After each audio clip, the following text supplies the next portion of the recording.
What's up, everyone? Welcome to the Spearhead transmission. It's August 22nd, 2017. It's time to break those chains and water that tree. If you're tuning in on YouTube, make sure and subscribe and comment down below. Click the bell. There's Very a good. bell? Yeah, there's a little bell whenever you subscribe, and the bell, what the bell does is sends you notifications every time we go live, right? Yeah. And so we need notifications. yeah, don't be looking. Right now you're molten, and I have it looks like I got a tarantula mohawk on my head. Mike went into the hairstylist today and said, all those guys were on the news last week in Charlottesville. I want that haircut. So popular right now. I want the white nationalist haircut. I don't know what happened. It's all right. There was a looks like either I look like a lesbian or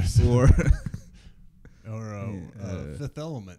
Yeah, that plastic piece stuck to the side of your head and choke on a cherry. There's a guy in Colorado that got stabbed because people thought he was a white nationalist. Yeah, but I look like an Indian, so I don't think I'm gonna.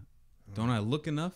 You got your question, or you're putting a lot of faith in someone to discern. Do some like problem solving thinking at that point if they're willing to stab someone because they look like someone else. I got the mohawk though. You can't see the mohawk part. So what's going on in the back of that?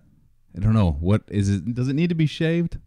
It's almost like a mullet in the back if it continues to grow. The front looks contemporary, modern, hipster, and the back is if it gets longer, it's gonna start getting those little curls. I'm going for the curls. I want a little rat tail. Yeah. You gotta get that swoop. I'm pushing the limits in the corporate world, seeing how far I can take it. Whenever they start to be like, does he have a rat tail? No, it's corporate. Are there limits now in the corporate world? Yeah, there are. I mean, because I've seen some fucking neck tattoos and shit. Not in my industry. You can't have neck. No. That I'm pushing it. If I weren't wearing a button-up shirt, a nice button-up, ironed, pressed, right, like the way that I dress, right, and I went in there like with a. Last two places I worked had a dress code, and I knew a few people with hand tattoos, and neck tattoos, and then who thinks it's a great idea to get a neck tattoo unless you're like, I mean, I get it. I'm a bitch, man. There's no way I'm fucking get my neck tattooed. I get it, right? Like if you've made it, or you want to thumb your nose at authority or whatever it is, but it's just like it's not a solid decision. Like my tattoos on my arms, not a solid decision. I can't wear short sleeve shirts at work, right? You know what I'm saying? I can't wear shorts at work. Yeah, that's your demon tattoos. Button up and a tie and shorts. Short sleeve button up is what you need. Tropical whites in the Navy. Dude, there was a guy when we were in the military that wore the tropical white uniform, which has got to be the gayest military outfit you can have on, because it's white shorts and white knee-high socks and a white short sleeve button-up shirt. I mean, dude, you might as well just cut the butthole out of that. You know what I mean? Hang out with Jimmy Buffett. I don't know if Jimmy Buffett's gay, but I imagine that lots of gay dudes listen to Jimmy Buffett, like older gay dudes that hang out on in the Florida Keys. Does that wrong? No, Jimmy Buffett reminds me of just like that dude that we used to see that would leave the gym on that motorcycle. Just smells like Sammy Hagar. Smells like old beer and cigarettes, and like skin looks like a catcher's mitt. And like an ideal day, would just be floating in a pool on one of those hot pink floaters with a just drunk plastic cup full of fucking booze and like a shot of Pepsi on top of it or something. Yeah, rum and Pepsi or something. And then when you're a kid, they ask them like, "Can you help me put my bike chain back on?" And the whole time you're like, "It smells weird," because it's the booze. That's what I think of when I think of Jimmy Buffett. Just leather. People listen to that, and then about 8 o'clock at night, standing in front of a speaker, just like dancing by themselves. Well, can't put sentences together. Hey, where's your dad? Oh, he's asleep in that deck chair. Like, been out fucking sunburnt to shit, you know. It's completely stewed, smoking. That's what I think of. Oh, well, I mean, I guess Jimmy Buffett's like a wealthy man, though, right? I would imagine. He got a bunch of casinos and restaurants and shit. With his name on it. Yeah. You built one. I couldn't get into his music. It just seems insincere, right? It's like trying. I only know one song that Wasted Away in Margaritaville. Margaritaville. Yeah, it's a fucking horrible song too. Wasted Away. I can't even sing it. Is that country? Is it supposed to be No, country I music? think it's gay Key West music. What kind of genre is this? Oh, it's gay Key West. Oh, okay. Solid. Can we play Solid. something else? This makes me think of getting a bike chain on by some drunk man. So we were gonna have a guest tonight, but they didn't show, or they were gonna show, but we had some scheduling problems for the rest of the week here, and so got us tonight. I'm extremely sleepy. Doesn't want to be here. Mike's got a new haircut. I'd absolutely do anything for a cheeseburger right now. Which I'm not sure why you didn't Every pick time one I up. drive over here, I have a serious conversation in my head of why I should not stop and pick up Whataburger. And like anybody, where's Whataburger? Where's the line of demarcation for Whataburger? Because it's like is it up north? I know. Yeah, I've never had one before. Our Irish listeners, they won't know. I never had one before. Like, I don't think they even have them in Kansas. Like Oklahoma's the northern edge right. of Whataburger's territory. northern. There's definitely a feud, probably. How does that work? Because like White Castle, Whataburger, like all these what do they just stake out a place? Because when I was growing up, there was a Taco Tico, which is good, cheap dog food. Taco Tico is the one that's in Claremore, right? That's disgusting. Don't you say It's so bad, dude. The Taco Tico that was in Bartlesville, it's the same. you could get Like they just 4 take tacos for $1. Well, I see why. My brother would say, when my parents would leave town, they'd leave us money for food. He's like, "Hey, you want to go pick up some dog food?" But it was good, man. That salsa. You kidding me? The hot sauce, right? Yeah. The Taco Tico hot sauce. It looked like ketchup. Yeah. It was hot. Spicy. Yeah. Yeah. Taco Tico. Had the Pac-Man game in the corner. Smelled like bleach in there. Right now, you're giving Kaylin a rock hard boner by talking about this. The tortillas tasted like Pine Sol because I guess they laid them freshly wiped counter and then laid those tortillas on there. It's funny because I remember all this because of hearing my brother down in his room eating his food. Like, tastes like fucking Pine Sol. We had a place called Taco John's, which was similar to Taco Tico, which Taco John's is now, it's probably on the level of a Taco Bueno. No, it's not even at that level. It's like a Taco Mayo level. You know what I mean? Taco. Okay, so my original what I was talking about there was Taco Tico was here. Right. Taco Mayo was seriously like the drive. They shared a parking lot. There was a drive between them. So I mean, I just imagine them throwing shit at each other and being Taco angry. wars. Yeah, like shooting each other with taco meat and stuff. Pouring grease on each other's cars because. In actuality, they didn't really give a fuck about Team who. Taco Tico. Well, you think about the employees that work there, probably not. Probably. But so the areas. But you'd like to think that it was a battle. It's a battle for the greatest taco in the world. It's taco supremacy. Bartlesville, Oklahoma, in 1996. Taco Tico ultimately lost that war because I don't know if they went out of business. There's one. In Pryor? No, 2. There's one in Claremore, and isn't there one in Okmulgee? Fuck, I don't know. I'm gonna look it up. All right. I'm gonna look it up right now. Okay. But you go to certain places and people are like, oh, have you had White Castle, which I've never had White Castle, or have you ever had, I mean McDonald's covers the entire United States, but the world. Oh yeah, I guess 1 billion hamburgers served or whatever it says. But there's got to be like some market boundary, or do they have agreements? Yeah, probably. You're the I mean, you think like Like with the Hardee's and Carl's Jr., right? Isn't that the same fucking restaurant? Yeah. I don't think you'll see a Hardee's exist in a Carl's Jr. town. No, it has to do with I think it has to do with Mississippi River, right? On that one side, it's marketed as Hardee's. On the other side, it's Carl's Jr. I don't know. What are we talking about? Carl's Jr. has the worst commercial, or had the worst commercial. I don't know if they still have them. They used to make me seriously angry. We had those people shoving that shit in their face and it's dripping out of the corner. Oh yeah, and making noise like a lot of that. It's like you eating ice on this podcast. Yeah, makes people angry. Yeah, like I'm gonna punch someone in the face because how they're eating a Carl's Jr. sandwich. Sandwich. Things like that. There are certain things that bother me. People that eat cereal with their mouth open.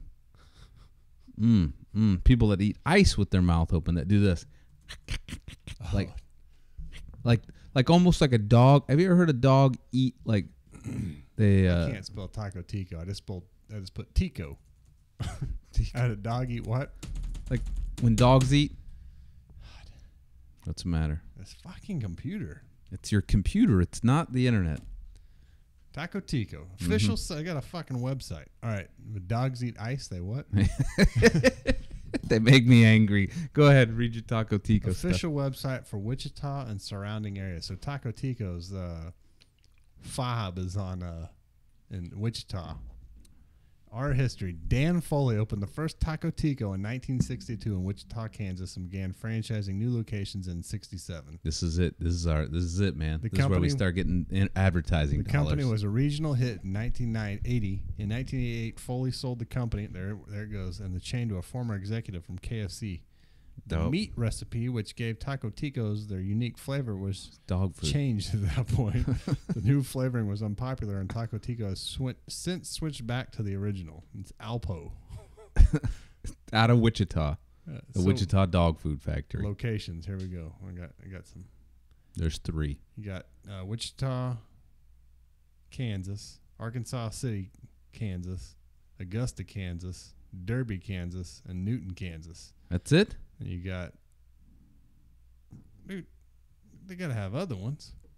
Well, maybe they sold them. Fucking meat recipe. That's what gave it its. Yeah, anyway, all right. So you're talking about annoying shit. Mm-hmm. I went to Marble Slab. God, I can't say it. Marble Slab Creamery. Right. Get my kids some ice cream one night. Mm-hmm. Fucking line is to the door, right? And that place is slow as shit anyway. And so walk in. There's a family. I was like, oh, okay, that's a big family. That's, so that'll go through quick because that's like, one person basically. There's this tall, goofy, perfect character for a sitcom in today's world of a dumbass dad. Okay. And he is up there. He's fulfilling the role. There's people behind him. There's like 6 people behind him. And he is taste testing the fucking ice cream with those little spoons. Mm-hmm. And he'd be like, can I get one of these? And he'd. I seriously was not doing that. Run his fucking head through that glass and then suffocate him in that fucking ice cream. Like, I was, oh yeah, dude, I was fucking hot. Like, and then I was like, do it again. Just make me more angry. Like, I wanted him to do it more. I mean, he's sitting there, he'd be like, are you kidding me? Are you fucking serious right now? There's people waiting and you're taste testing. Like, go ahead and let someone pass and fucking taste test it, while they're helping someone else. How can you be fucking such an inconsiderate asshole, Dude, so today, what makes me angry? So I'm teaching my daughter to ride her bike in the street, in a neighborhood, right? Yeah. We're out there. We're working on it, right? She's doing okay. I'm like, just hang on, sweetheart. And this guy comes down the road, right? And I can tell he's hauling ass, right? Yeah. So I move her over to the side. Apparently it's not far enough, right? And so he has to slow down. Yeah. And as he's passing, he slams on the gas. This neighborhood's nice, right? Yeah. Slams on the gas. Wait, slams on the gas. Yeah, like wow, like takes off. Dude, I put my arms up. I mean, my daughter's here, right? Like my daughter's here. I was ready to be like, all right, I hope you stop because I'm gonna drag you out of your car. Was it a kid? I don't know if it was a grown man. I didn't know what it was, but I was like on fire, me like waiting for my ice cream. Right, like I was ready to like, what do I have in my hand? I'll take. Let me have your bike helmet, sweetheart, so I can smash it through his window. God, dude. And he slowed down, and then he sped off again, and I was just standing there in the street like Denzel Washington in some kind of that anteater that doesn't give a fuck picture. No, I don't know. Like that sloth that I made. Dude, we're talking about this bullshit right now because I don't want a podcast, but it's all right. Here's another ice cream story. I've told on here before, but people that haven't heard it need to hear it again. I bought ice cream at Brahms before I had kids. As me and my wife had a truckload of dogs in the car with me. 3 dogs in the back seat. A giant 80-pound pit bull and fucking 2 Boston Terriers. And I got my ice cream, my fucking frozen yogurt twist. And I'm turning. Mm-hmm. And I can't remember. I think it is some kids, right? Mm-hmm. They flip me off or something. I got my ice cream.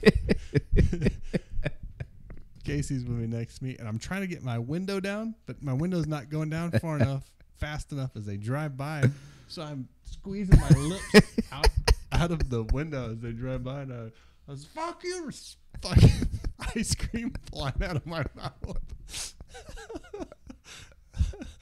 But that was just. I mean, I just searched for YouTube on YouTube. I don't know. My deal is with ice cream purchasing and becoming irate, but. Yeah. So I got to tell you, I really did mean good luck whenever I told you good luck when you were prepping for your the race. But you put too much thought into that. At a comedy, I had to say that I didn't mean good luck. I mean, I'm not gonna lie. I want to beat you every time. I mean, I'll tell you that's the case. See, here's the thing: is anytime I run a race, we got hey guys or hey Nick. All of our big time comments there. No, anytime we run a race, I want to win. I want to win at first place. I want to walk away the champion. Mm-hmm. But I also want everyone else to win. You know what I mean? Like I want you to win. I want my friends. I want to win. Yeah, but I want to win at the same time. I don't know how to explain it. It's weird. Like I would not if someone's like, "Hey, you can have you won, but if you don't want it, you can give it away." Like, no, fuck, that's mine. Yeah. But if someone else is like, "Hey, they got first place," I'm like, "All right, good job." Well, yes. I don't know how to explain it because there's no way that it can occur naturally for me to win and other people to win. I said it just to make people laugh, though. Oh. I hope it worked. On your blog post? Yeah. Every time you write one of those, I'm like, I'm going to write one. Yeah, you should write one. I don't. Why? I don't know, man. It was well received, and I appreciate everybody that commented. We did one person. Excellent job up to this point. We do have segments. Yes. The last podcast was well received. We've got quite a few listens. Yeah, I don't know about the YouTube channel. I don't know I don't know what I'm doing with YouTube. Yeah, the YouTube channel is kind of a letdown because you look at it and you're like, it's taken me 4 years to figure out this. Now I'm trying to do this. I don't know what I'm doing. When I see the YouTube views and even someone comment on it, or, like, what? Why the fuck does this only have this many? Well, part of it is because you're molten red the whole time, and you're the handsome one. If I could switch the cameras, I would. I don't know how to do it. So that's what we got to capitalize on. Either that or we need babes all the time. I need a new computer too. So, but anyway, anytime I look at the YouTube statistics, it's like, what the fuck? Why are we even doing this? And then you look at the Libsyn statistics, like, oh shit, a lot of people a lot of people count on this to get their news from this podcast. So they need it. I mean, we got to continue to do it. But yeah, the YouTube. If anyone out there knows how to like expand because I've seen videos of like people like, hey, here's a dandelion in my driveway, and they'll have 10,000 views. Like, or here's me opening a box of Cheerios. 15,000 views. Hey guys, yeah. I got the new box of Cheerios. Yeah. I think what you have to do is get people to accidentally click on it on accident. I think what we have to do is you have to like put boobs. Like you can't. Not full live ones, but like just. Then you get all the thumbs down because everyone just clicks on it. They're like, oh. Yeah. And they only watch it for 20 seconds and try to scroll through it to find the boobs. That's what I do. I know. I don't know. I don't understand how. But I don't ever give people thumbs down. I never give anybody a thumbs down. Sign in on YouTube. Obviously I'm signed in. Unless it says you must be 18 to watch this. Like, this is a good one. Yeah. Well, I signed in. I think on there, and I was like, "What has he been watching?" Yeah, there's been some stuff. I was like, I've been like, I can get away watching this at work. What is this? They're like body casting, the painting, the body painting, body silver. casting. Body casting on YouTube will result in full-fledged nudity in the name of science. And also, art. Art. Science is the breast exam video. Is it just breast exam videos constantly? Like, I don't know, but that reminds teaching you how to squeeze them. Reminds me of that scene in Office Space. Hey man, that mammogram video is on channel 32 again. What's his name? Lawrence. Lawrence, yeah. Yeah. All right, so first, this is still intro. I didn't want to put this in hot zone because I don't think it's really hot zone, but I guess I need it. FoxNews.com was reporting that Hillary Clinton's book release has Dems feeling fatigue. Dude, at what point, when you're Hillary Clinton's like advisor or whatever you want to call it, you say like, "Look, bitch, it's time to hang it up. Everyone's tired of hearing your voice. You're no longer relevant. You fucking lost. I'm tired of hearing of it." Yeah, that's not going to happen. I mean, this book, right? So this book, it's going to talk about her 2016 defeat to President Trump. Former Secretary of State, U.S. Senator and First Lady who added Democratic presidential nominee to her resume last year, apparently isn't done with public life. She plans to release her book, What Happened. Will focus in part on the role that Moscow's meddling and former FBI Director Comey's public statements about her email investigation played in her defeat. Like, are people really going to read that book? Yeah, like, who gives a fuck? I think this is the deal, right? Well, I mean, I think what's going on is that, like, okay, you're going to lose. You're done. You've lost. But you always you're going to have your redemption book, your redemption tour, because, I mean, you got to just think if you're selling them on this idea. Yeah. Right? You got to sell them on the idea. Look, she's going to be like, oh, I don't want to go down as that cuckoo brain, right? So, well, afterwards, let's at least make a big stink out of it so that we have something to twist up, right, into the future, so we can utilize this in the future. I seriously don't. I mean, I get it that they want her to go away, but they don't want the idea of the they don't want the scandal of the other side to go away, right? Like, oh, Trump beat you, but why? How did he beat you? It had to be, they want that to stay the norm. Because they gotta always have that underdog mentality, even though they're not, right? The serpent snake media, whatever that is. Me, if I lost something like that, because it's basically a popularity contest, right? Right. I would just make my exit out the back and whoop. Be gone. Be like fucking Batman. Yeah. Never hear from you again. Do the whole like, you won, buddy. Good job. I'm out of here. Yeah, but that's because you're a good winner and a good loser. I don't fucking lose. Which I beat you. Mm-hmm. I was 6th in place to be champion. I was 6th champion. funny. I was running today, and I was sitting there thinking, I was like, I was sixth best. Because some lady asked me how my race went at the gym, and I told her, I hate saying that, sixth place. When people ask me and I said I took second, they're like, what? Really? Yeah, they're like they're surprised. Yeah, I'm like, fuck off. Yeah, no shit. You took second? You? Me? Yeah, you? Yeah. The other day, Bruce was like, I did it was 265 on bench for like 3 times. He said, God dang. He's like, you don't look like you could lift this much. I was like, what the hell, man? What's wrong with you people? Do I look that bad? All right. Let's go to Hot Zone. Okay. Play commercial first. Right. We didn't play any commercial in the last show, did we? I don't know. Man, I'm tired. Struggling, huh? Mm-hmm. I enjoyed talking about Taco Tico, though. Yeah. Makes me want fucking taco burger. 4 tacos. I like taco burgers. Yeah. I like the Taco Miles taco burgers. Mm-hmm. I like it. Dude, I don't know what the deal is with doing podcasts and wanting to eat shit. I've been eating garbage for the past. I don't know. I've been eating garbage for the since that race. I ate pizza this last weekend. Yeah, I did too. I don't know what the fuck's wrong with the computer, man.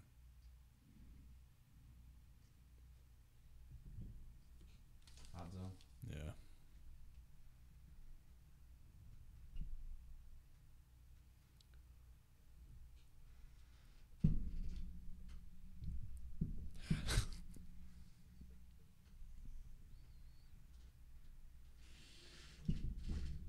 All right, you need to liven up, Zone. Man. Hot Zone. Hot zone. Snap out of it. So sleepy, man. I mean, yeah. All right, so Monday night, I went to bed about 9 o'clock because I put my kids to sleep, and I just laid there with them. Gave absolutely zero attempt of trying to stay awake. I turned on Japanese music on my phone, set it on my chest, and closed my eyes. I just figured I'd wake up in a little bit. Mm-hmm. Usually I try to read something so I stay awake until I fall asleep, and then I get up. It's nope. So I went to bed, and my wife comes up and starts shaking me and trying to get me to go up, which angers me, because I'm like, you're asleep. Yeah, leave me alone. And then so I get up, come downstairs, go straight, just lay straight out. And I had the exact same clothes on last night in bed. Slept all night in these clothes. In your clothes? Yeah. Didn't brush my teeth. Just asleep, and then woke up this morning. Get up, let the dogs out, go to the couch in the living room and lay down and go back to sleep until, I can't remember. Your testosterone's low. What? Yeah, that's what's going on. No way, dude. You're probably here, you hit a peak, and now you're in a valley. Negative. Whoa. And now. There. All right. Those low T commercials get on my nerves, too. Everything gets on my fucking nerves. Yeah. That's a sign of low T. Irritability. Or your estrogen levels are high. I feel like I have, what do they call it? Since my wife's pregnant, I'm you're sympathetic to her feelings or whatever. What do they call that? I'm shadowing her moodiness. You've got birthing pains coming. You're going to get fat as shit. I need a birth present. A push present? Yeah, fuck that. All right, so first one comes pump present. Fuck, yeah. I did this. Yeah, I did this. Pump present. What'd you do? I did the pumping.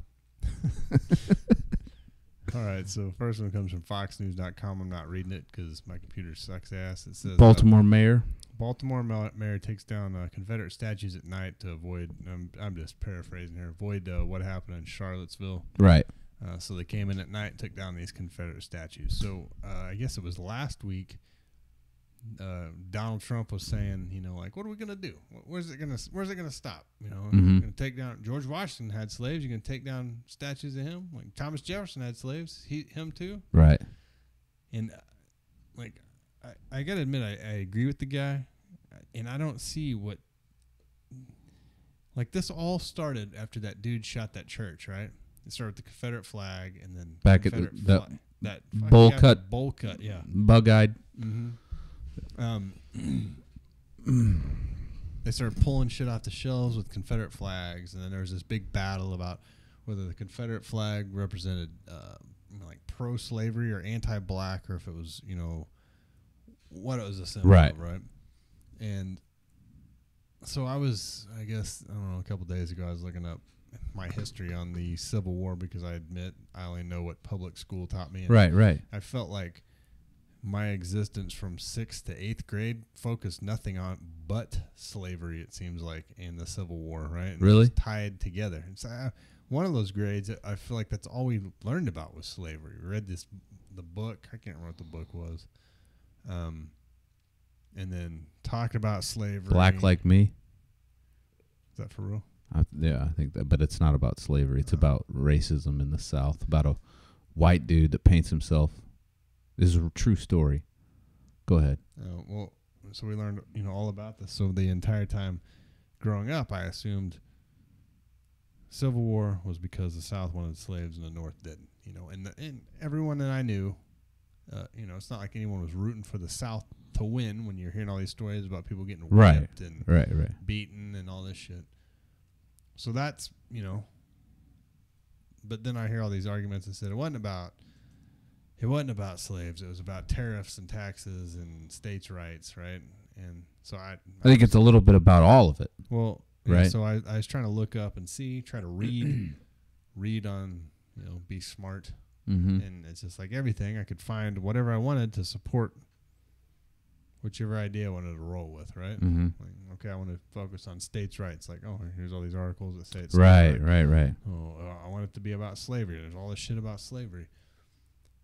So, I mean, I guess you're really going off people's stories. You're not going off any kind of, like, personal experience, right? Yeah, I mean, but think about it. Think about how history will play out this time period, right? So it's all politics. And it was all politics then too, right? It was truly all politics. Just think about what, like, Lincoln. So Lincoln is the great, what is he? I mean, he's like this, everybody, you look at him as the greatest president of all time, right? People do. But then on the other hand, he's the greatest tyrant of all time as well, right? I don't know what that is. Do you hear? You know what I'm saying, though? Yeah. He's the greatest tyrant of all time. So, well, if you want to secede from a federal government, if states' rights wanted to secede and he didn't let them, decided to go to war with them. Right, decided to go to war with them, forced them back into the fold. It's also that. I mean, and then it's all about whose justification is right. Like, okay, it was about tariffs. You know, that's the South being like, look, we were being taxed too much because the North couldn't survive without they were becoming industrialized and they were taxing us so much, blah, blah, blah. The federal government was doing this and that or whatever, right? Like, you're going to find whatever argument that supports, just like today. You're going to find whatever argument supports your belief in this point in time in history, right? Am I right? Mm-hmm. I mean, so it's going to be the same going back. There's not going to be one clear defining moment, and you're going to say, oh, well, yeah, how many millions of people died? I mean, we can probably get those, positive like a positive statement or a what are they called? Positive and normalized, or one you can quantify and the other one's an opinion, right? Mm-hmm. Type statements. I should know this. But you can probably find out how many people were murdered or not murdered, but were killed in the Civil War. But you're not going to ever find out the real reason why the war was declared. You're going to find out everybody's opinion on it. But that's just the way it's going to work. And go ahead. So, and my whole point of being about that was because I was like, I don't really agree with this. All of a sudden having this emotional response to start pulling down all these statues, right? But I also didn't want to just say that without knowing, like, well, maybe this is like having a fucking statue of Hitler on the front, or whatever, or statue of whoever. But I was also thinking, like, not because of what, the clown said, but like, I mean, how do you go through any nation's history without? I mean, what are you gonna? You can't have any kind of thing, any kind of monument or anything that fought with Native Americans or right. Like, I mean, so I have a resolution to this because I was thinking about this. No statues. That's right. Don't use tax dollars to build a statue of anything. I don't like. But I don't think it. Like, here's the thing. Like, I mean, why? Going forward, not now, right? Like, leave that up. It's a great learning moment. Who was Robert E. Lee? What was he? Oh, he supported this. Well, okay. Hey, kids, that's pretty messed up. What he was supporting. Or, hey, kids, what did he do here? Oh, look at this. It's all about, like, here it goes. We've had a guest on that got Baphomet into, or Baphomet, however you want to say it, got Baphomet into a courthouse, right? Baphomet. How French? I don't know. I just heard somebody else say that's how they say it. That's how it's pronounced. Obama pronounces it. Pakistan. Baphomet. Yeah. So Baphomet, right? Like, it sounds a little better to me that way. Sounds tougher, Baphomet. Right. So got Baphomet into a courthouse, right? Okay, fair enough. That's fantastic. It's the reason that he did is because you've got to have the 10 Commandments in the courthouse, right? And so as you got the 10 Commandments in the courthouse, it means you have to represent everybody else that wants it in there, right? Like, so why? Why do you need to have it represent? Why do you have to have the 10 Commandments represented? Why do you have to have anything? That's not what this is about. People say, well, that's what the country was built on. Oh, so God favors slavery, right? So it's built on It was built on slavery. It wasn't built on principles of, I mean, like, think about that for a minute. Like, people say, oh, well, it was built on the 10 Commandments. Not really. Like, so to be honest with you, how was it built industrially? How was it funded? How were these things made?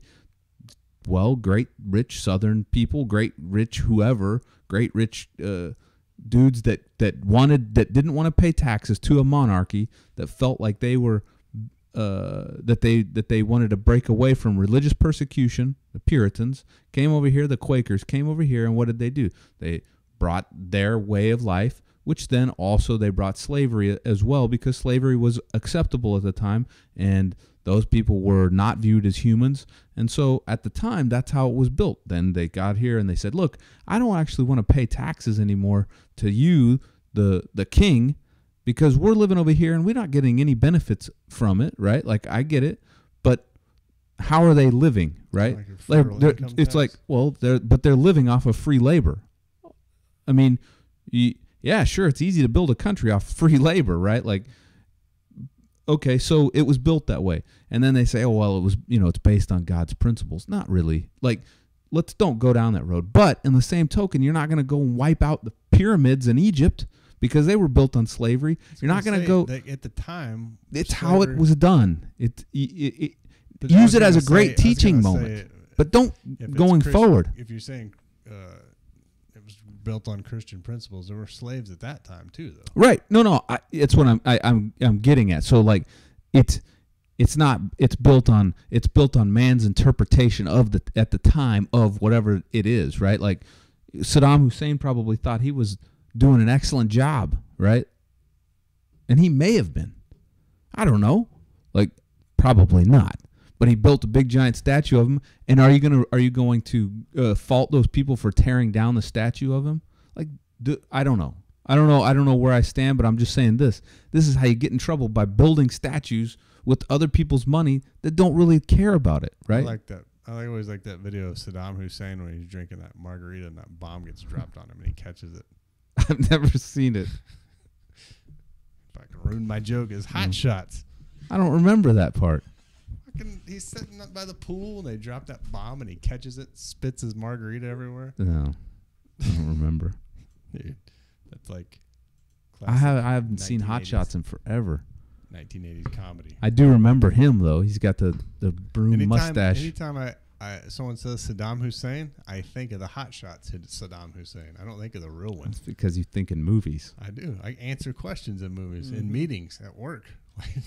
So what do you think? Tear down the statues. Don't tear down the statues. Do you think build statues with taxpayer dollars? Here's the thing. Here's how I view it. Right? Yeah, it may be offensive to some people, right? Mm-hmm. But something is only offensive if you let it offend you. You know what I mean? Yeah, I got it. But so that's and I don't think you're gonna do anything by just tearing shit down everywhere. You know, I mean, maybe all right. I don't think you are. I don't think that's gonna help because you're losing out on teaching moments. You're losing out on things. As long as people like actively seek why is that that statue there? But my question is, do you think that you should build statues of people? Or build statues of with like taxpayer dollars. Yeah, like make a Donald Trump one or make a Barack Obama one, right? Isn't there a Barack Obama one and paid for by taxpayer dollars. Where was that? Like Sweden or something? I don't know. But what I'm asking is, do you think they should? Probably, yeah, because he's won the Nobel Peace Prize, right? But I'm asking, do you think that you, like, as a citizen, you should be able to build? I don't want my money used for anything. Exactly. Right, but think about it right now. Think about this. What if build a statue with my money? I would do it. Yeah, on your land with your own money, right? Or someplace I bought. Yeah. Yeah. Well, that's what I'm saying. Like on something that you own, right? And I have no problem with that. So, but building a Barack Obama statue, right? And now it's locked in, right? It's there, and then later comes out that he's a pedophile. Well, I was gonna say, like, so do you tear it down throughout? Throughout time. It doesn't. I mean, look at America now, or the world now. Uh-huh. Like, everyone is offended by something. But so any statue you could go up to, like fucking. But a great grievance, like, dude, George Washington, he, murdered, whatever. But we gotta sand his face off. The deal is that was built with private money. And it's now is federally funded, but I believe that Gutzon Borglum built that with private money, right? Like, so that was his own thing. I think though the land was granted to him by the state actually. So I might be. I mean, I don't know. I mean, I just figure if everyone continues to say that their feelings are hurt or they are offended or whatever is representative of something in the past, you're not going to have anything. Yeah, I mean, that's fine for me. Like, don't. Oh, you mean by wiping out history? No, don't wipe out history. But I mean, going forward, I'm just saying, there's no way. I don't need you to build anything. Even if you did private funded stuff, people are going to continue to bitch and moan about it. They can suck a dick. Just like us bitching and moaning about people taste testing ice cream or whatever. I mean, it's going to be. You can bitch about it all you want, but you're not going to. I mean, you really weren't going to slam that guy's head through the glass and choke him out in close. Right. You got to think about. I envision the entire thing, like him coming up with the melted ice cream on his face and spitting it out. His wife and kids looking at me like, "You fucking dad." But dude, I don't know. I just feel like everyone's, when people listen to podcasts, like, well, this, it's a really sensitive subject. Like, I don't know anyone. I've never met a person in my life ever that wants to bring slavery back. No. Well, I mean, I'm sure there are people that maybe I have and they haven't told me, but I've never once run into someone that would. It doesn't mean it doesn't exist. It doesn't mean that it doesn't. Does slavery still exist now? I'm sure. Yeah, it does. Sure it does. Sex slaves and there's slavery that exists in the United States right now probably under sweatshops. Well, I mean, or Haitian slaves that are, carted out of Haiti, that are sold to rich white folks or rich black folks or rich whatever folks, rich folks, right? Folks. That those fucking folks, man, they're always. You know what I'm saying, right? It's happening. It's not. But the deal is it's not It's got to be seedy underbelly black market. It's not. You're not out there trading them. Here we go. How much for this? How much for this big buck? Whatever they say. How the hell where do you buy slaves now? Like, even Craigslist? I would imagine you got to know somebody. We're not in those crowds. I don't understand how this shit even exists. And this is the same way with me watching that movie or that show, The Keepers. Like, how do you feel out someone when you're trying to bang high school girls in front of a priest in his office? Like, man, symbols. Hey, what symbols that you wouldn't know that. I'm gonna go limb here.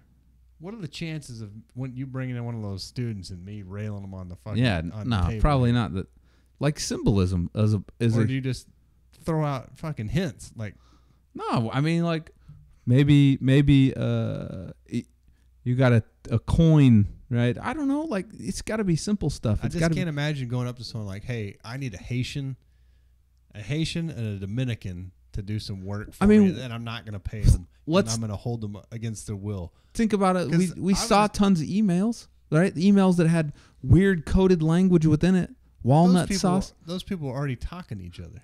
But there's obviously. But where's the first contact? There's obviously. Well, I don't know. Like on your business, right? So your business outside. Say you own a business and you got your little like that Comet ping pong store, right? Like they got things.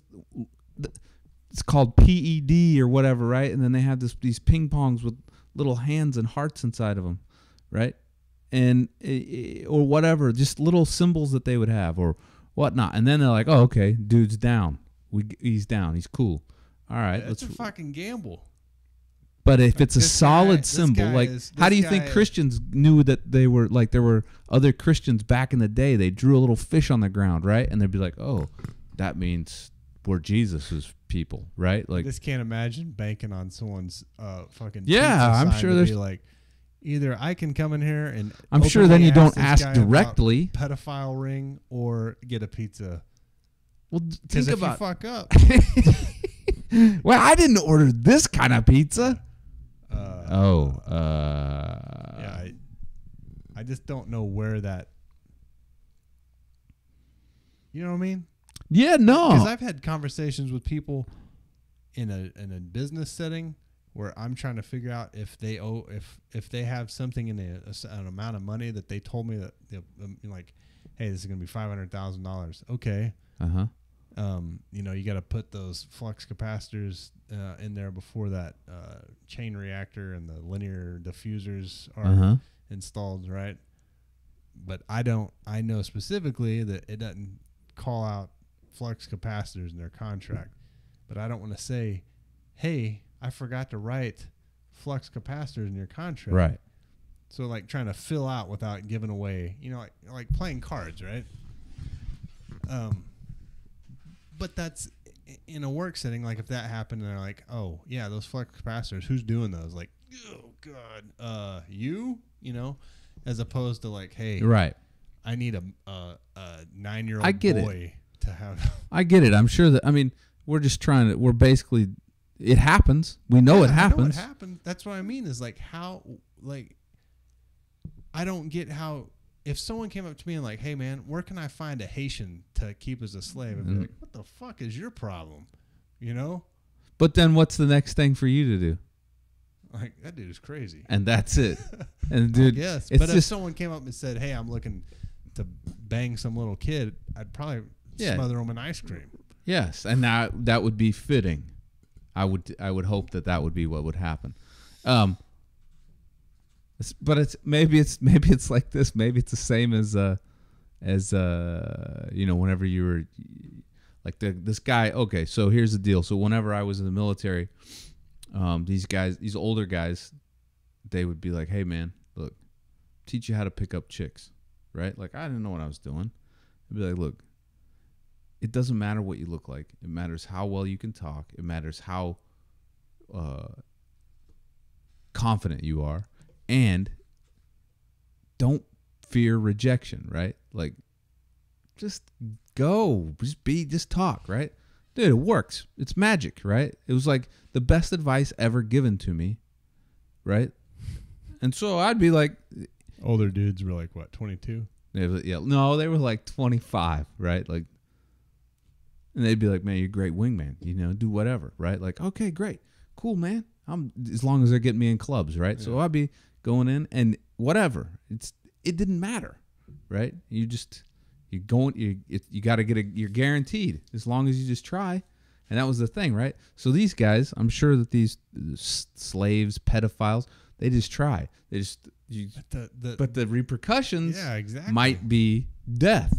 But like you said in that one thing, is they're wired crazy. People that are like that, I'm sure that slave owners are the Haitian, whatever, I'm talking about. They're a little more cautious, and they was probably more like this. Oh, did you see that Margaret? She's got a new. They adopted a new son. They're so caring, and they got him. Him and his and then they took in his sister. They took in, and all the while these kids are actually living in a basement, cleaning their house. For what? You know what I mean? Until they're 18, and then they're probably like shipped back to Haiti. Is that what happens? Yeah, I mean, you got to think of stuff like that happens, right? They're cleaning. Why 18? Well, I mean, they're not gonna keep them in their house at 18 once they're adults. Once they become, they'll be like, oh, You're look, just assuming all this. I'm making it up as I go. Well, you're asking me these like how it happens. It happens. I know, but I'm saying it happens right now in the United States. I'm saying it doesn't. I mean, we know that it happens too. Everywhere else, but I know that it does, but I don't know how. Are you wanting to find them? No, I want to know how they do it, because I just can't imagine going to a Catholic high school. Oh, you're asking that. Yeah, now that's a lot trickier, but I'm sure that listen, man. Okay, so the Catholic priests, right? I'm sure they got their, it's what's a Catholic priest gonna do, right? Is he gonna strangle the guy that he finds, the other priest that he finds out that's a pedo? No, he's gonna be like, oh, we gotta work this out. We gotta figure this out. You can't be this way. This isn't right. This isn't right. And then he's gonna say something to the church, and the church can be like, whoa. Whoa. What do we got to do? Okay, let's move him. Let's move. This is a bad name. Do they ever ostracize him? Rarely, right? I'm not just saying Catholic churches. There's tons of pedos in all different of these organizations, but this one is one that's in the public eye, and this is the one that you're talking about, right? Keepers. So, I mean, we've got to forgive God's children. We've got to do this. So, like, they're not likely going to be strangling their fellow priests. And then what happens is... I just can't imagine walking up to a priest and asking for like hey man, you got a beer? Let alone asking to have sex with a 16-year-old girl in his office. Yeah. Like, hey, you got any weed? To fucking Pope, or what? Not Pope. The Pope. Priest, right? I mean, it's like a bad. Yeah, but I mean, I'd hate to use margarine in my cooking in front of one of them, right? Like, hey, that's fucking margarine, man. Sorry. I said F word. I don't know. There's got to be, I guess, like you're saying, like symbols, or you wear like a fucking funny hat when you come in. Yeah. I mean, oh, you're cool. You're cool. He's cool. That's their symbol, right? Like, and like if we're hanging out here, I mean, as long as we've been friends, and you said, what I like to do is do this to young kids. I would hope that you would kill me. Yeah, I mean, that's what. Right. So. But that's not that world. How people let that go on, and that whole show, the Keepers talked about, like, all these nurses. Everyone knew it was happening, but no one did anything about it. It's because people are cowards a lot of times. I think that's a big thing. I think it's because they fear. They fear. There's a lot of fears. The fear of rejection, right? The fear of ostracization, the fear of confrontation, which the fear of rejection and confrontation are very similar, right? Like it's almost like confrontation is just battle with somebody else. Rejection is like battling your own self-esteem, right? Like, oh, I just got rejected. It must mean I'm shit, worthless, right? And then you got to battle through that. Yeah. But confrontation is battle with somebody else. I don't know. Yeah, there's a ton of that. And I don't know. I mean, that's a... Anyway, kind of got off point there. But all right, so No, this it's next cool. one's FoxNews.com says Virginia rally participant receives death threats. Says he was there to preserve history, which I don't know what the Unite the Right what it was like. So he's an agent provocateur. I don't know. Is I that just the think word? it's funny that they went through all these people and they got all these pictures and started like, you know, people start threatening with death and send them to their workplace and say, you know, this guy is attending neo-Nazi rallies and is this the type of person you want working for you? I mean, it's like, come on, man. I don't get it, and I don't buy the thing that it was that whole issue was one side or the other. I think it was a bunch of people together with emotional, both highly emotional arguments, and they fought. That's it, you know. So Yeah, I had a thought about this, and I don't know. I might have talked about it on the last podcast, but it's like this, like. So you've got these rallies, right? Did I talk about this last podcast? You got these rallies, like, here's the deal, is like, why give them any type of power by showing up? It's the same as like, it's a gay pride parade that, like, if you wouldn't, here's the deal, is like, if you didn't show up to a gay pride parade, there would be no butt fucking on floats. Do you know what I mean? Like, nobody would be doing that because there's no audience to perform for. It's the same as the offensive thing. You can be offended by anything. You can, you know, but if you let it offend you, it'll offend you. But if you show up to counter protest something, I mean, you're giving power to that. Yeah, you're giving power to the parade, right? You're giving power to it. What? The way you said that, power to the parade. Funny. Well, I mean, that's what it is, right? By giving it an audience. No, it totally is. And I mean, I don't totally agree with, which, I mean, whatever, fine. If you wanna play these games, and you know, I don't think I'm ever gonna go to a protest, but you know, people start calling and you know, threatening your life because you go voice your opinion on something. Let's walk through it real quick, all right? Because where did it come from? How did the protest happen, right? Protest happened because they were removing a Robert E. Lee statue, right? Yeah. And so some people went there to protest them taking it down, right? Yes. All right. Control Delete at this point. All right. Well, don't worry. We'll walk through this. So, how do we solve that problem? First and foremost, we've already solved it by utilizing my method. Don't build any more statues with taxpayer dollars, right? That solves it, because then it doesn't. I just think there'll be something else. But it'll move to something else. But what?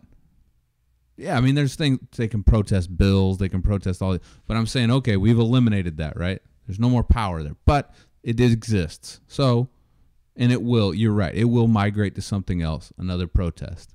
So now you have, let's say they're protesting something else, a decision that came down from the courts, right? So like this, so like the Brady district in downtown Tulsa, like okay. I guess Brady was a KKK member at some point, and they want to change the Brady district to, I think it's Brady, I can't remember. Change the Brady district name to something else. So is it an official name? That's the thing. It's not a non-official name. So it'd be like, to change it, I don't care what you call it. Well, that's what I mean. It's like, it's that ridiculous to like. Oh yeah, there's gonna be something. Okay, there's no more statues. There's no more Confederate statues or Confederate monuments. Like, okay, why is this grass called Kentucky bluegrass? Yeah. Kentucky was a slave state. Yeah, exactly. And blue was the name of a hound dog that hunted black people down. Yeah, it's Kentucky bluegrass. How dare they? I get you. What I'm trying to say is like, don't give any more keys to. See, this is all solved by privatization, man. It's all solved by privatization, 100%. Just it's solved, but we can't. So we're not there yet. All right. So how do we solve this? Don't go to the stupid rally and watch a bunch of fat hill jacks run around with their tattoos, wooden shields, their wooden shields, and just let it look like a clown show that it is. But with the minute that you have these other guys, this Antifa and all these other knuckleheads go out there, they're like, we're not going to take this stuff, right? Like, well, you look just as bad as those hill jacks because you're meeting. You're trying to use, number one, you're trying to use intimidation factors to get your point across. Whenever, if you really wanted to, you could embrace it in a logical discussion and say, look, I mean, let's look at your ideology, and then let's look at my ideology. We're both fucked up, whatever, right? Like you could have a discussion, but instead you're gonna poke each other in the face with flagpoles, right? Like, and spray each other with pepper spray. And here's my thing. So it reminds me of Facebook arguments. Mm-hmm. Yeah, it's acted out. All said and done. Either of you guys are gonna change your fucking opinion? No. Just get the hell out of here. I got another way to solve this. Someone just commented, Jesus is a baby killer. Jesus was? Yeah, is. Oh, is. I guess maybe it's Jesus is a baby killer. Anyway, go ahead. We could solve this as, like maybe this might be a great idea. Is like, all right, we hire out a big area, and you just like, okay, guys, if you want to enter into the gladiator to work your differences out, the pit, no weapons, just get in there and Royal Rumble, right? Whoever wins, that opinion's the right one for the day until tomorrow, and when you come back, dude, that would be a great. People dying left and right. I mean, it's your choice to go in there and back up your ideology so much, but it ends there. The minute that you come out of it, you can't say anything. People. That would be great. People couldn't do it. Nobody would enter into the pit. You know why? Maybe a few people. Be those guys that like Tank Abbott would go down there and be like, oh, okay. I don't even know what we're arguing about. What are we arguing about? I just like to fight. I just want to punch someone. I think this will solve these problems. I don't get it, man, because it just reminds me of online arguing. It'd be a whole lot of chain wallets down there too. This is our streets, our town. Our streets, our town. Our streets, our town. Our streets, our town. Well, fuck, it's both your streets, both your town. Some of you guys aren't even from around here. Yeah. Like, hey, when you're done, listen to this guy real quick. All right, he's gonna talk for 3 minutes. All right, when you're done, you listen to him. All right, have you changed your mind? No? Great. All right. This was really beneficial to everyone, it's pointless, but I don't know. I think we've solved this with the Thunderdome. Just a big dust bowl. Yeah, the Thunderdome, but like however many men enter.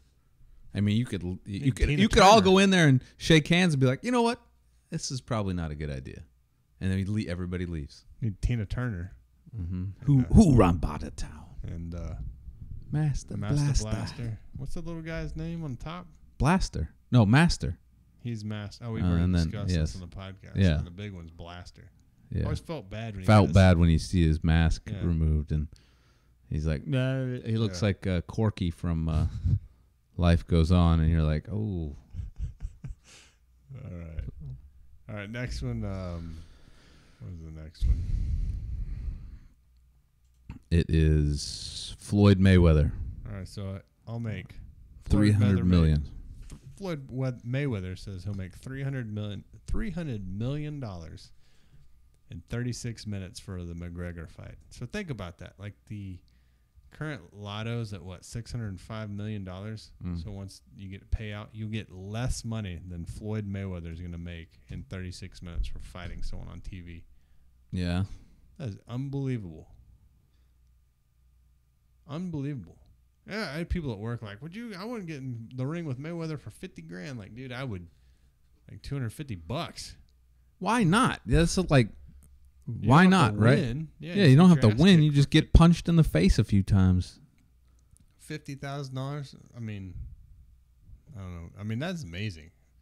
But everyone's talking about this fight. I mean, right? Think about that for a minute. How long do you got to stay in there? How long you got to stay in there?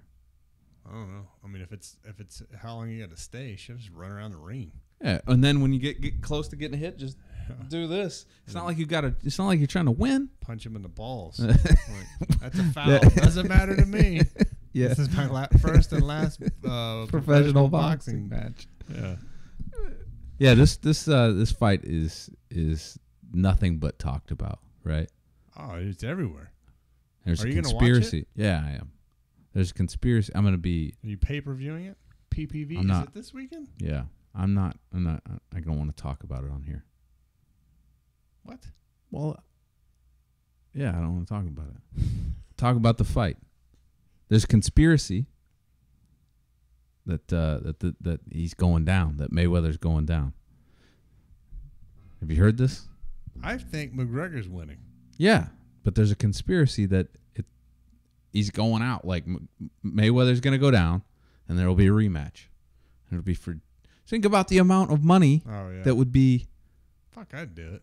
Like, just be like, all right, I'm going to go down. A lot of people will be like, oh, I can't believe that. That legacy, right? The boxing legacy. But. Is everything nowadays, though, like. A conspiracy? Not a conspiracy, just like. I mean, I guess it has always been that way, but it's just like everything is done this isn't being done for the athleticism, right? Or the possibility of seeing like two great boxers fight. It's because of all this shit talking and this, hopefully see one loudmouth get knocked out by the other one, whichever one you choose that you think you like better. It's like the passing of the torch, right? Like Floyd Mayweather. When I remember Floyd Mayweather when he was Pretty Boy Floyd, right? Like, and he was a boxer, right? But the minute that he came Floyd Money Mayweather, instantly, he had he was all about the money, and he was open about it, right? Like it wasn't, that's probably truly who he is, right?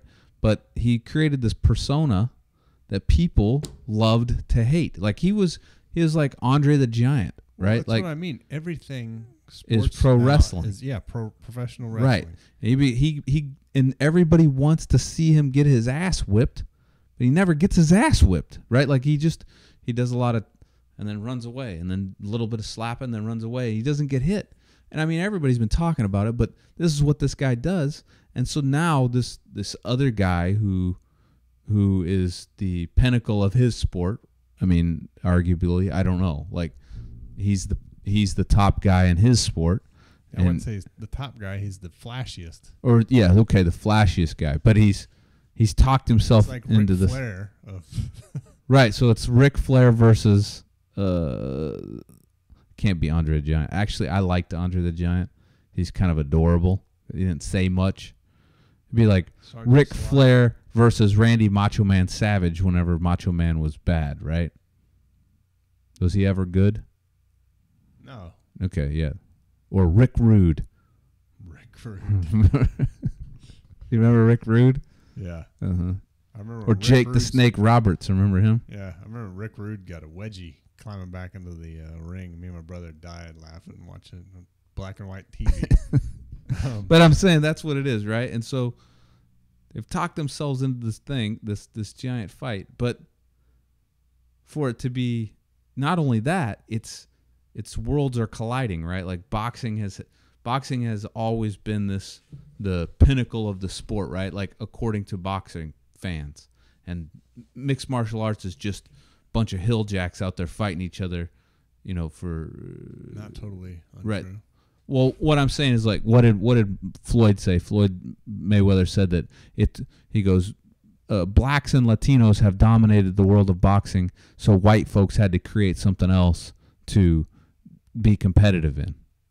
And so that might have been somewhat of the case like in the early times, but now the MMA is full of athletes that like you can't just be a wrestler and a boxer. You've got to have, you've got to have jiu-jitsu. You've got to have the Thai kickboxing. You got to have all these different, like kids kids in 10 years from now are going to be like real ninjas and shit out there, right? Like be doing weird stuff, right? So now it's this sport that has sat at the top for so long and is the cream of the crop and started to feel the weight of this MMA sport, climbing and being this giant monstrosity that's competing with them, and they didn't like it, and the guy who represents them is the boxer that's undefeated. He's old, but he's going against the flashiest guy from this sport. It's gonna sell, man. It's gonna sell. Everything's, even UFC fights, like, oh, they don't like each other. They don't like each other. It's bad blood. Blah, blah, blah, blah, blah, And I know it's to sell tickets or whatever, or pay-per-view or what, but, and then they get done fighting, they give each other a hug. I'm sure there are people out there that don't like each other, but most, yeah, like don't have. They don't either. They're not personally invested in it. Oh, I guess we'll see. Was it Saturday night? Yeah, Saturday night. I still think McGregor's. So yeah, so if you're a say you don't care, but who do you want to win? Me? Yeah, Conor McGregor. Okay, me too. Why? I like his chest. Because you're racist. Yeah, I just felt bad because I said that. I was like, well, fuck. People are gonna say I only picked him because he's white. White. I like his chest tattoo and his suits. He does have nice suits. That's it. I mean, I don't even know anything about Floyd Mayweather except he's a good boxer. Right. I mean, I don't even know that much about Conor McGregor other than he's a decent MMA fighter, right? I don't know. All right. There is a conspiracy though, and apparently some promoter or some guy that was working in the fight was shot dead like last night or the night before because he said he knew what was going to happen. All right, this next one, foxnews.com. Florida woman drunkenly bites man's fishing line, swims away with lure, police say. Wait, what? Why is she arrested? I don't know. My computer's A Florida fisherman got quite the catch Tuesday, but it happened to be an intoxicated 22-year-old woman instead of a prized fish, according to police. Authorities were called to the St. Johns County pier at 6 p.m. after a fisherman said a woman bit his fishing line and swam off with his lure. If you call the police, hold on. If you call the police after that happens, what's wrong with you? Like, number one, what do we always say on this podcast? Don't call the police. Why is that? Might end up dead. Yeah, might end up dead. So number one, this guy broke the first rule. He's lucky he's alive. Number two, what kind of bitch calls the police after somebody bites his fishing line? Woman? Yeah. Swims away? So I would be like, did you just see that? He may have been concerned for her safety since she's in the ocean swimming out the fishing lure in her mouth. Yeah. All right, the fisherman, it's on her. All right, the fisherman told deputies that Alexandra Turner appeared to be intoxicated when she swam up to his fishing line and cursed at him, according to the police report. If she does that, curses at me, I'll be like, that's on you. Whatever. All right. 22-year-old woman then allegedly bit the fishing line and swam away with the rigging. Now, I mean, if it's like a high-end tackle, I might get... I just imagine it going in her mouth. Like, shit's going to hurt, man. But you're not going to call the police over it. 22-year-old woman, okay. When Turner was... Cut it loose and let her go out to the sea. Be free. It'll rust out in a couple days. Free Willy. When Turner was asked to come to the pier office, she reportedly became belligerent and refused to walk inside. Turner then started upsetting the sense of public norm at the pier. When the police tried to take her into protective custody, officials said Turner refused to let the deputies handcuff her and screamed, "I'm fucking naked," several times. The report said she was later arrested for disorderly intoxication and resisting arrest without violence, according to the Action News Jacksonville. All right. Go to the DickTarian. Should have hooked her with a treble hook then used her for bait for more fish. That's all I think of is treble hooks. Dude, have you ever those ocean rigs? There's hooks everywhere. Multiple rubber worms or fish or whatever with hooks all on them. Dude, this is a bad place. Supposed to be put in your mouth. the comments are where it's at. So if you're watching on YouTube or you want to see go there and you can click it. All right, DickTarian. What are you reading over there? On this, those are the comments on that YouTube. God, this fucking computer, man. All right. Ready? Yeah. All right. InsiderFoxNews.com. Red Sox ceremonial first pitch nails photographer right in the groin. So you got to watch this video, dude, because there's this chubby guy in the background taking pictures. Hold on, I'll get it. And dude throws the, I guess, first pitch and nails the guy right in the balls. I mean, directly in the nuts. It's horrible. This video? Is that it? Yeah.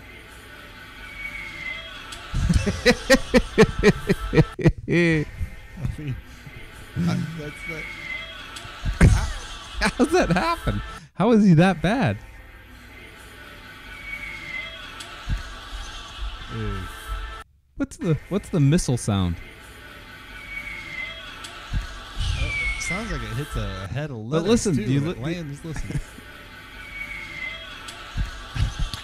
Is somebody filming? I think someone's got a camera recording a TV. Yeah, but do you not hear the? Yeah. Maybe it's a Nerf whistling ball. Dude, what an asshole. It's like the guy had to I mean, he's a professional pitcher, right? No. Who's the guy then? There's no way that's a professional pitcher. Usually, like, some people, just some dude will come out and throw ceremony of first pitch. Usually, like he looked like a pitcher. This guy. No, here he is, a Boston Red Sox fan, Jordan Leandre, a bone cancer survivor, airmailed the throw during the pregame ceremony honoring 1967 pennant winning team. So, dude was just a guy that survived bone cancer. They trotted him out to throw the first pitch, and he nailed the dude in the nuts. What a dick. When you were a kid, did you call him nards? I never used that word. I didn't like it. But did you hear it before? Yeah. Hey, kick Wolfman in the nards. Mm-hmm. Another movie. I don't know. All right. Monster Squad. All right. Abuse of authority.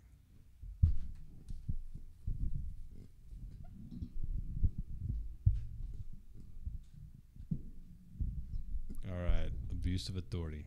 I apologize that I'm so sleepy. All right. Sex workers in Alaska say cops are abusing their power to solicit sex acts. So this is from the HuffingtonPost.com.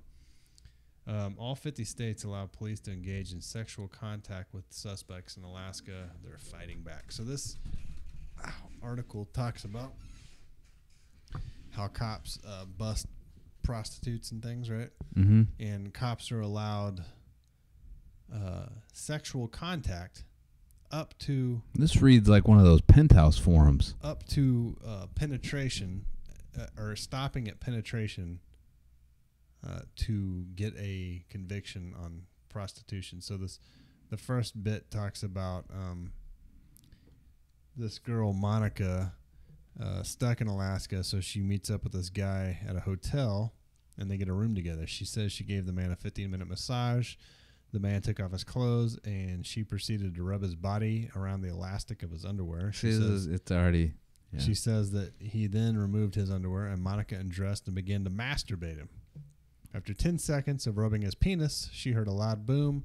A handful of Vice detectives had broken down the hotel door and were arresting her for prostitution. The John was actually a state trooper, and a camera crew for the National Geographic documentary Alaska State Troopers was waiting just outside the door. She hurried to dress and tried to wash her hands. So there's two things. It goes through all these things about how this happens a lot. One of them, this guy actually had sex with the lady and finished, and then... and they busted him. No, he's like, here, take this money. And she's like, and she said he was real adamant about her taking that money. And she's like, and she was a call girl, which I'm not sure. I don't know. I don't know the levels of the difference. Anyway, she felt it was weird. She's like, no, this was free. because then she started thinking he was a cop. Then he said, "You outsmarted me. I'm proud of you," or whatever. And she left, right? And there was 2 cops waiting outside. So, like, the dude just basically had got free prostitution with taxpayer money, I'm sure. Was being paid, and he probably brags about it. So this guy's getting a rub down and then a 10-second hand job at work to bust prostitutes, right? Like, dude, there's 2 things I thought about. I can't believe prostitution is illegal. Number one. We'll get that out. I can't believe it's illegal either. Number 2, I couldn't hang out with my bros and sisters at work or whatever and be laying on a bed buck naked with a semi-hard on while they kick the doors in, like, all right, boys, get them. Throw me in my pants. Let's get the next one here and bust them, You know what I mean? You're just sitting there naked, right? I didn't think about that. You know what I mean? Let's get them, boys. We got the next one to go to. We got 10 minutes before the other one shows up. Give me my pants back. Hold on. Let me finish. Yeah. But, I mean, it's pretty. You got me all worked up. I got to take care of this real quick, boys. It's pretty fucked up to me to think that, they go through here and the police are talking about how they need to have this because, like, sex workers will make them prove that they're not cops by doing things like touching their boobs or something like, I can't remember what it is.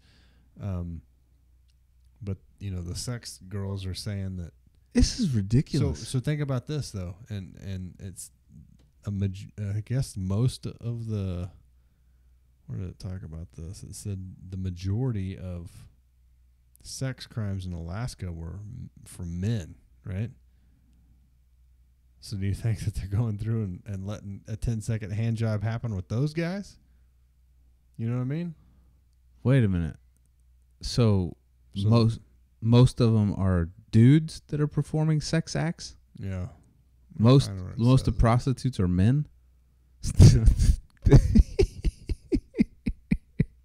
Hey, I just got done banging this dude. I'm not gay. I'm just a cop. It's for work. It's for work. I have to get the evidence. I can't remember. I can't find it. It's just what I do for a living. I don't get it, man. If someone wants to spend their money, get a hotel room, and pay someone else to have sex with them in a room privately, who is being hurt? Nobody. Why do you have to have a vice squad kicking in doors and arresting people for a hand job? You know what I mean? Who are you saving? Man, dude. Oh, here you go. I'm pretty skeptical, frankly, Kleiman said. One of the more troubling parts about the practice is that there's actually a large number of sex workers who are male. Sex workers tend to be about 30 to 50% male. Yeah. So that makes me skeptical. The case of male sex worker aside, police records obtained by HuffPost show that sex workers' arrests in Anchorage are often made without any sexual touching. Yeah, dude, it's just it's a way for cops to get 10-second hand job. There's all this talk. Like what? How are they helping? What are they helping? I don't know. We can sit here and beat it to death, but like the cops want you to do. Talks about doing it for safety and to help these women get out of this industry. Like you're not helping them by putting them in jail for prostitution. No. So I got a couple of abuse stories. So this next one's from Georgia. It says Georgia students in a massive school drugs search felt sexually violated. So we talked about this previously on the podcast, where they stopped everyone and searched everyone and squeezed boobs and vaginal areas and groped boys in their groins. Quote. This is from investigationsblog.agc.com. AJC. So after all that, right, there's going to be a civil suit, of course. And, the sheriff is saying that, so one by one, the classes were directed to the hall. They were told to face the wall, boys in one line, girls in the other. Students were told to put their hands against the wall as deputies conducted the body searches. Female deputies inappropriately touched and groped her breasts. Dude, this is at a public school. Yeah, she lifted up her bra and touched Not her that it would be- vaginal area through jean pockets, according to this girl. Imagine being the parent. No. Worth County Sheriff Jeff Hobby declined an interview request to discuss the school-wide drug search he ordered in April. Called to his attorney and wouldn't immediately return. On the day of the search, the sheriff and his deputies locked the high school down for more than 4 hours and conducted body searches of close to 800 students present in the school that day. It's currently under investigation by the Georgia Bureau of Investigation. This was a monumental lapse in judgment.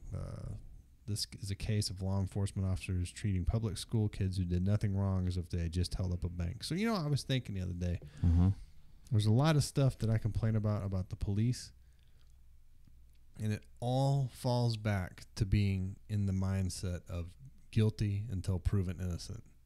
Like, if we could get rid of that mindset, I probably wouldn't have a lot of issue with stuff that I see, because there's immediately, like, you have got to, prove that you're not a criminal. Like, who are you? Why do you need to know I haven't done anything wrong? Well, I need to know who you are. What if you're a criminal? What if I'm not?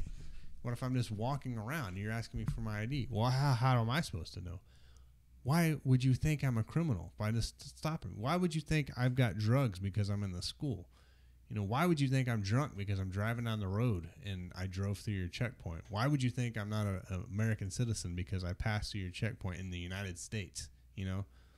Like, if they could just... How do you do that? You don't. It's not possible. I mean, I don't know if it was ever possible, everything though. Now is you are guilty until you prove to me otherwise that you aren't, right? But I think it's always been that way. It's just a matter of us.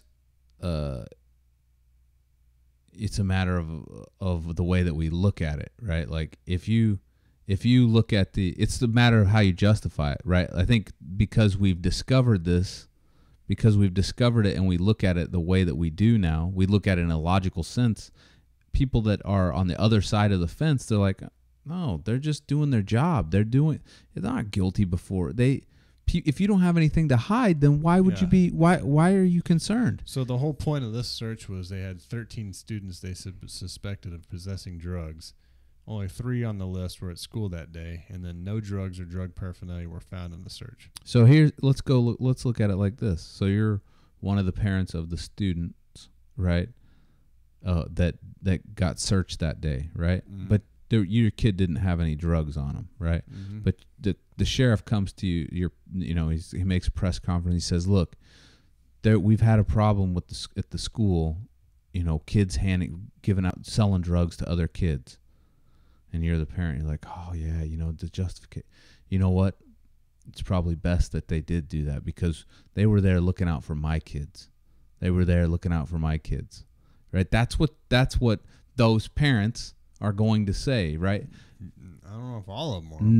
No, because they're realizing that it was horseshit. There was nothing that was found, and that this was 800 students locked down. It's absolutely an atrocity, right? Like, I would never want my kid searched like that. What I don't understand, here we go again. Because it's not the school's responsibility to protect them from that type of it's my responsibility as a parent to say, look, at what point is the responsibility of the fucking principal and the teachers to be like, hey, this is not right, you can't just search everyone. They're not going to do that. I'm saying about everything else, like, why did no one stop and say, look, sheriff, this is ridiculous. How many parents were called by the students that, what I mean? I mean, not even that. Like, you've got 13 people that you think use drugs here.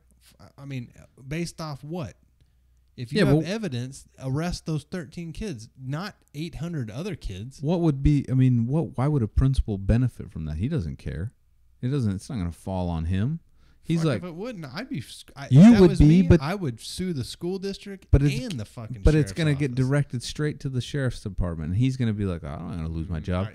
But because whose care are the students under? They're not in the sheriff's department. The state, and who holds higher authority in the state? That's the whole point, right? Like these guys, they're principals, teachers. They're shit. They're just wards of the state. You know what I mean? They're nothing. The sheriff comes there, and the sheriff's going to be like, oh, I can do whatever I want to do.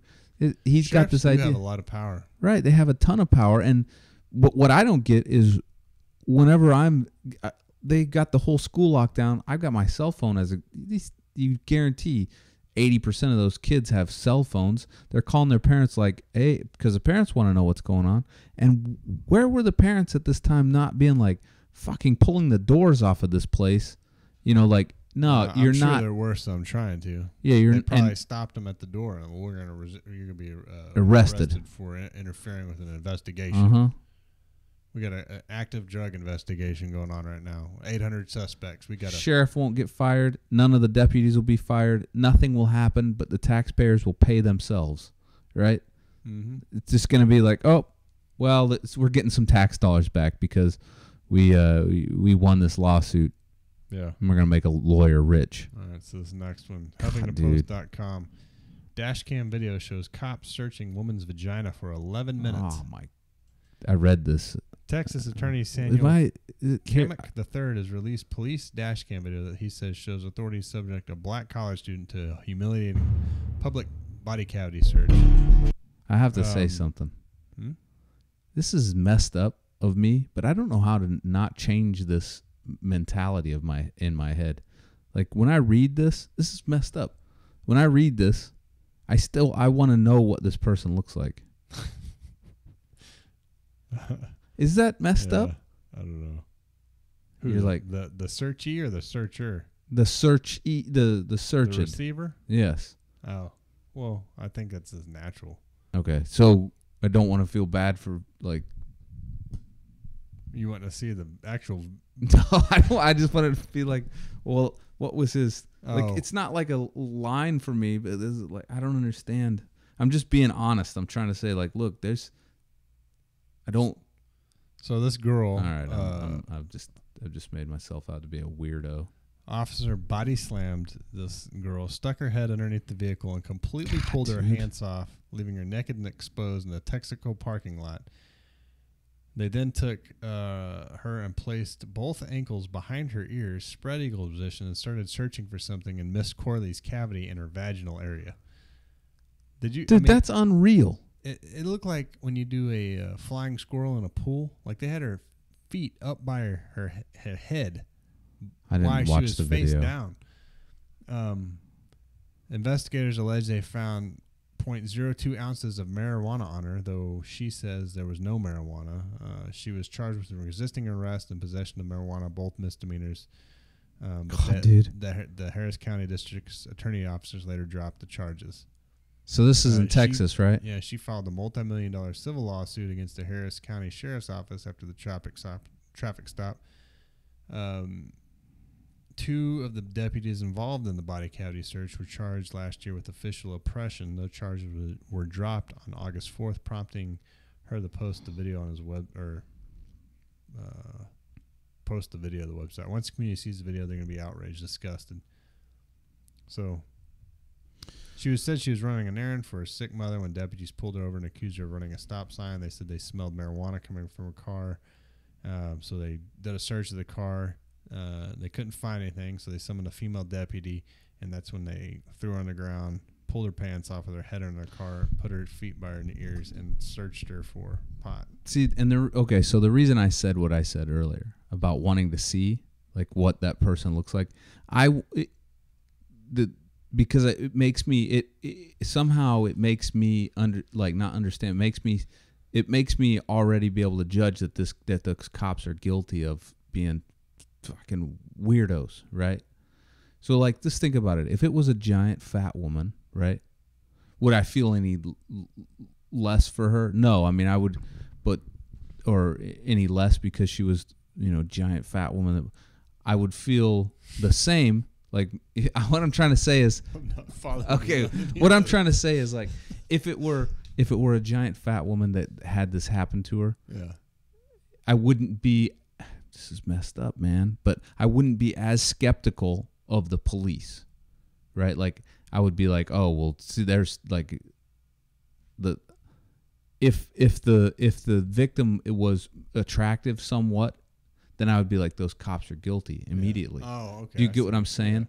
And so because of that, and I don't know how to remove that bias from that. I don't know how that works. But what I'm saying is that because of that, I don't know. I wouldn't be a good juror, right? Like I would already be like guilty, guilty, guilty. I guess what I don't understand is if you're a cop, you pull someone over for pot, and you go through the car, you can't find anything, and you're like, I'm gonna find some. Okay, at that point, do you ever think like, whatever amount where am I at this point where I'm? Well, not only that, but like the amount that I'm about to find is gonna be so minuscule. Like, is it worth fucking pulling someone's pants off? And no, you know what I mean? No, but that's not what they're taught. That's not the idea behind it. Ooh, I got a roach. Yep. She had a roach in her pants. Once, bust her. I think the thing is once they've committed, they've committed. Oh, that goes with everything. It's like the FBI when they showed up for Waco. It's like, yeah, they're committed. Like, hey, we're here. We can't back down. You can't just retreat at that point, right? We got all our guns here. We got our tanks. We got our tear gas. We got to use it. They're committed. What it is there's no sign of reasoning that happens. It's anytime I read these, I just automatically think of like my kids or my wife if something like that were to happen to them, like what boggles my mind is that just a state that borders that state, just, I mean, it is a ways away, but it's completely legal. Width of the panhandle of Oklahoma. Yep. I don't know, man. And it's legal here's in New Mexico, and it's going to be legal in Arkansas. Here's the thing too: is you've got the lady that does the search, the 11-minute search, and then you got another guy that's just standing right there. Like, why does no one ever say like, "Hey, man, you know what? What are we doing here? Like, what are we gaining here?" You think about that though. If one of them says that, then it totally invalidates their whole existence. Do you know what I mean? Like, they're like, if you bring logic into that exercise, they're gonna be like, it's like, it'd be like this. It'd be like two people out there fucking a cow, and one of them's next to. He's like, wait, what are we doing out here? And then now you're like, oh, well, now you're making me feel weird. I'm, you know what I mean? Like, I can't believe that you're asking. I thought we were in this together, right? Like, but so they're in it together, right? Like, I guess. I mean, that's their thing. So they're no different in that sense. 0.02 ounces of pot. Yeah, but they're in it together. You had some chick naked on the street with her head shoved over a car, and you're serving and protecting. I'm not justifying them. I'm just telling you how they think, right? Oh, man, it's fucked up. Well, I can't tell them how they think because I don't know what it's like behind the badge. I do. You do? Oh, well, then you see. I was a cop, remember? That's right. But I wasn't. Oh, is that it? Or are we going to talk about this girl without a vagina? The last one, yeah. I don't have any music. Play a commercial. Okay. Oh, my God.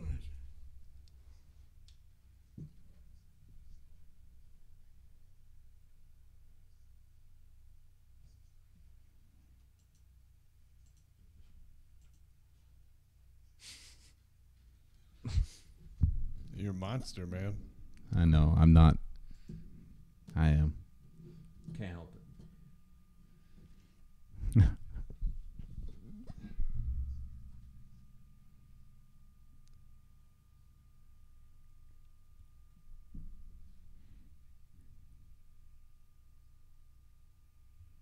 All right, last one.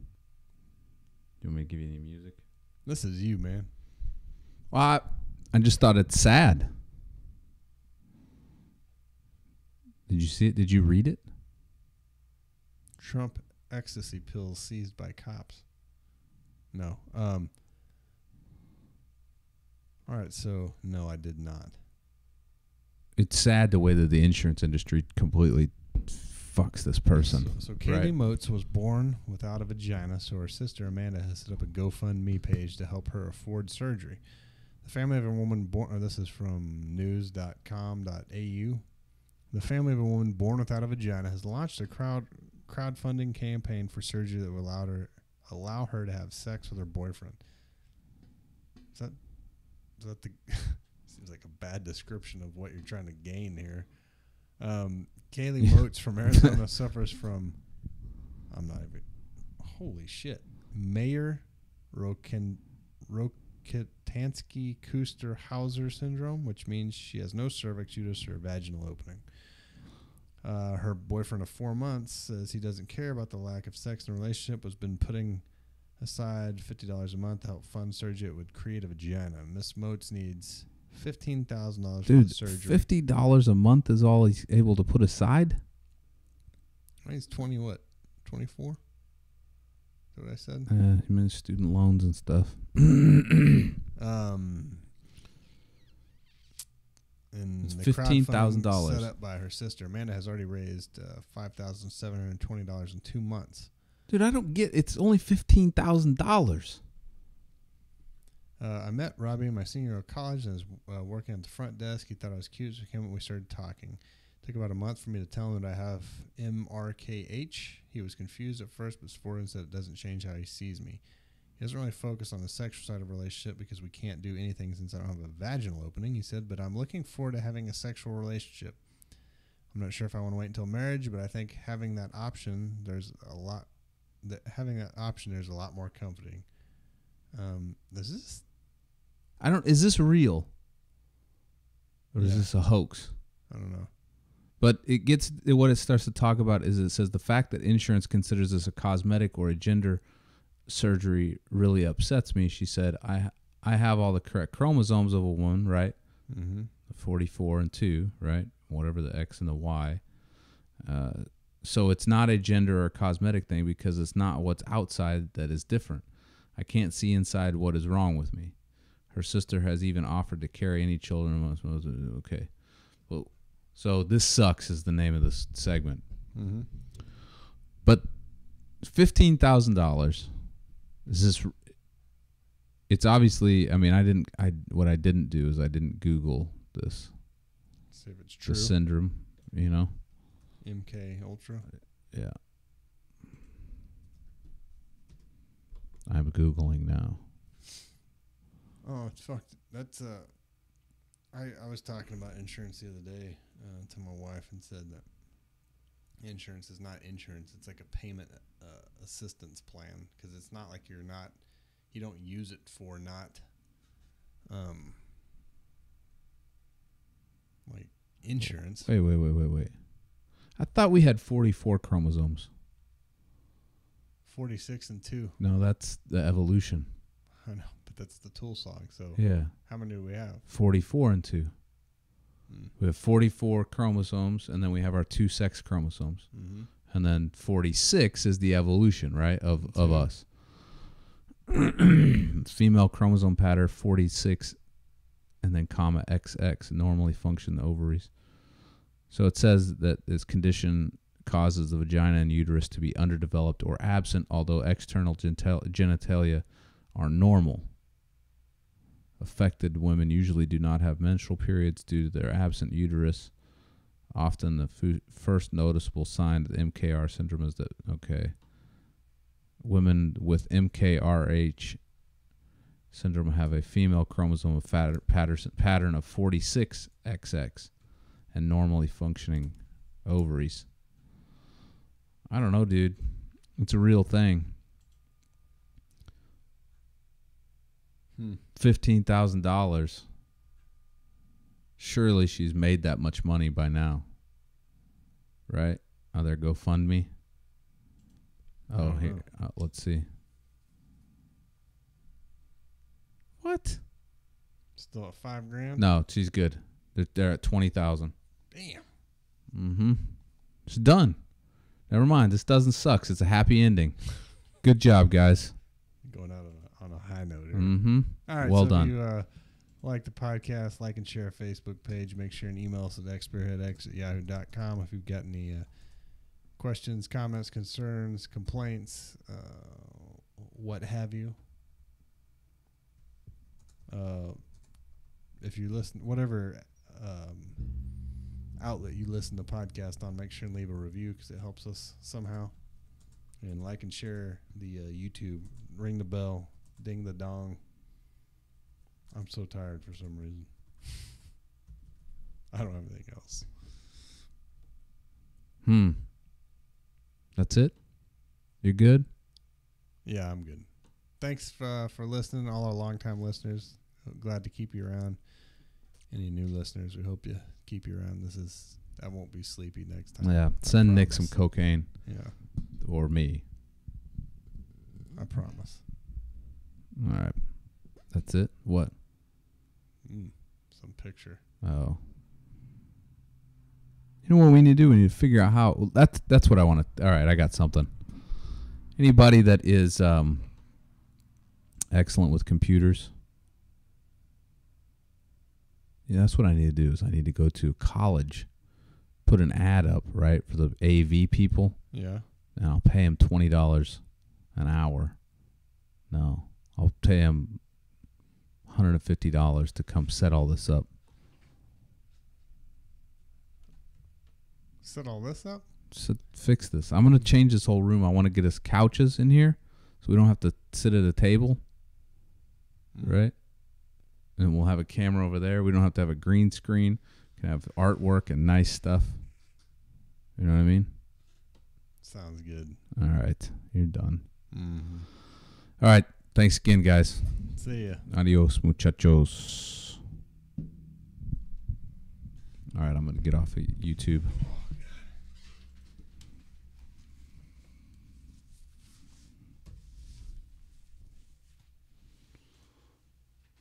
YouTube off? Hey, you just ghosted.